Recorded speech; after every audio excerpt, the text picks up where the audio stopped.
Sa kasalukuyang kalagayan ng politika sa Pilipinas at sa mga nagaganap sa Senado at sa House of Representatives, may pag-asa ba na si Sara Duterte ay ma-convict ng impeachment court through the Senate at hindi na makatakbo bilang presidente sa susunod na halalan? Ito po muli si Atty. Mike Operario at pag-usapan po natin yan. Sa mga nakaraang mga kaganapan sa Kongreso, nakita na natin, dinismiss na yung impeachment kay Bongbong Marcos. Inaasahan naman yan ng mga tao.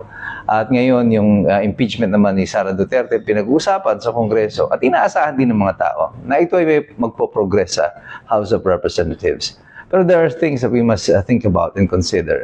Yung mga deklarasyon noon ng ibang mga congressman sa oposisyon, kagaya minorya, kagaya nila Congressman Irice, sinabi na nila that the first impeachment against Sara Duterte was incentivized. Ibig sabihin, naging kapalit nito yung mga tupad, AIX, at kung ano pa mga insentibo. At unong pa man, umugong na yung balita doon sa 150 million na budget o ayuda sa mga congressman na pipirma doon sa impeachment ni Sara Duterte. So therefore, dahil may incentive, maraming ang mga nagsipirma. So inaasahan natin na dito sa pangalawang impeachment ay hindi naman siguro pipirma uli itong mga congressman ito kung wala uling insentibo. At ito ngang mga last month, nung pinag-uusapan na ito tungkol sa impeachment, nagpapahiging itong si Congressman Abante na siya daw ay wala daw interesado sa House tungkol sa impeachment. Sabi ko, di ako naniniwala doon. Ako tingin ko nagpaparinig lang yung mga yan kasi may gusto sila na makuha o ma-incentivize na naman muli siguro itong impeachment at hindi sila kikilos kung wala itong incentive. Ang tanong na lang ng taong bayan ngayon, ano kaya yung insentibo na tinanggap nila ngayon kung i-impeach uli nila si Sara Duterte.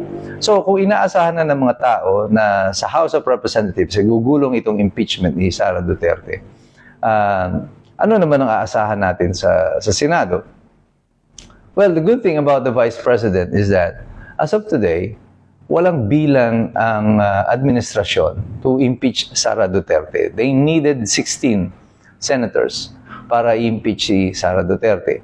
And right now, they only have 15. They are one short. Kaya nga sinasabi ko noon pa, ang target talaga nitong mga kaso-kaso na ito ay pahinain ng hanay ng oposisyon.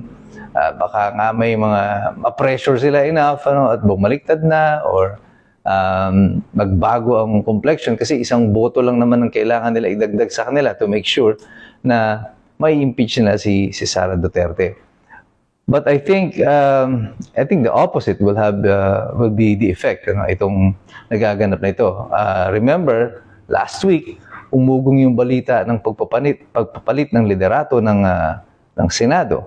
At ang naging reason niyan, ang naging cause niyan o yung ipinipilit na Senate Blue Ribbon Committee report na hindi nagugustuhan ng ilang mga senador. Si Senator Mig Zubiri, nung tinanong siya tungkol sa impeachment ni Sara Duterte, ang sabi niya, ako ay taga Mindanao and that will be a very, very unpopular decision para pagbumoto siya against Sara Duterte at this time. So this means, kung si Mig Zubiri pa lang ay bibilangin na magiging 10 yung posibleng boboto laban sa impeachment ni Sara Duterte. So right now, the administration does not have the numbers and they know it. Kaya makikita nyo, si Sara Duterte is si VP Sara, kalmado lang siya.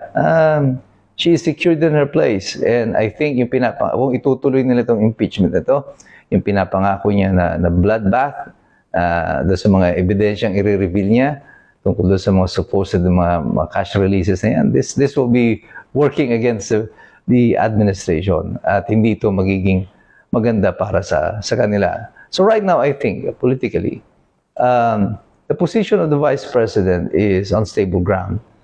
Hindi siya kayang i-impeach ngayon ng administration. What they're just hoping is that sa pamamagitan ng impeachment proceedings na to, that they can discredit si Sara Duterte enough so that she will lose it in 2028.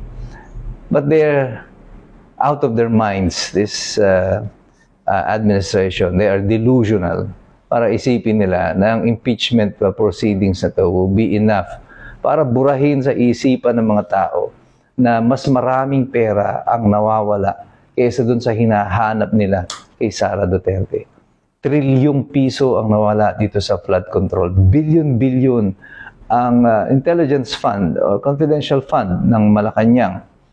And even other executive departments like the DILG, the Ombudsman, dami nilang mga pera na unaccounted for. And yet, feeling nila sa pamamagitan ng 125 million na yon na confidential fund, ay masisira nila si Sara Duterte. We are not fools. Hindi hangal ang mga Pilipino na to understand what is happening right now.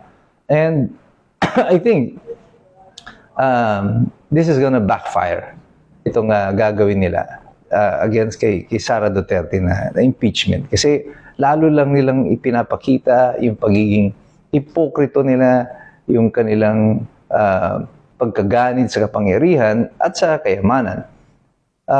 With the rainy season coming in, there will be more floods. There will be more issues about the flood control. Lalong i-expose ng Mother Nature, ng inang kalikasan, ang lahat ng mga nakawan na nangyari. Nakita na natin ito, naulit na naman sa Iligan, nauulit sa Catanduanes, at marami pa mga disasters ang babalik at makikita ng taong bayan. Kahit kailan, hindi nyo makukumbinsi ang taong bayan na ang tunay na magnanakaw dito ay si Sara Duterte, sapagkat ang ebidensya ay inihahayag na sa harapan ng mga tao sa pamamagitan na rin ng ating kalikasan. Kaya sa aking palagay, even if the impeachment against Sara Duterte may proceed, it will not succeed.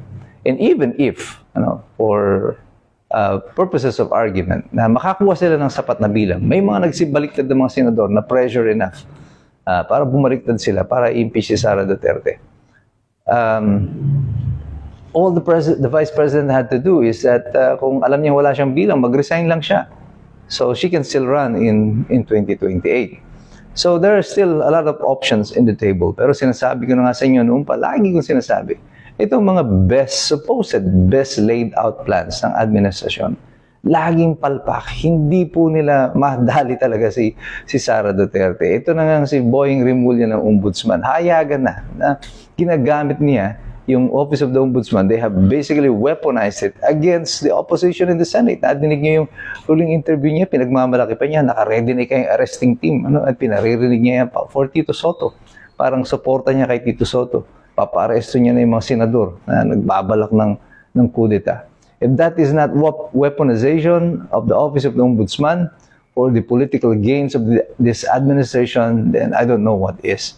At itong nakakalungkot dito, ginagawa nila ito ng hayagan at walang kahihiyan. Pero ang taong bayan would not be intimidated. Ang mga taong bayan hindi bibitaw sa usapin ito.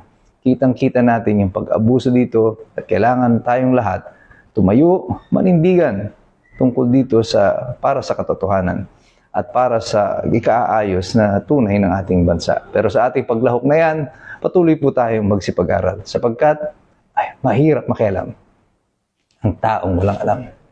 So God bless you, God bless us all. Mabuhay ang Republika ng Pilipinas.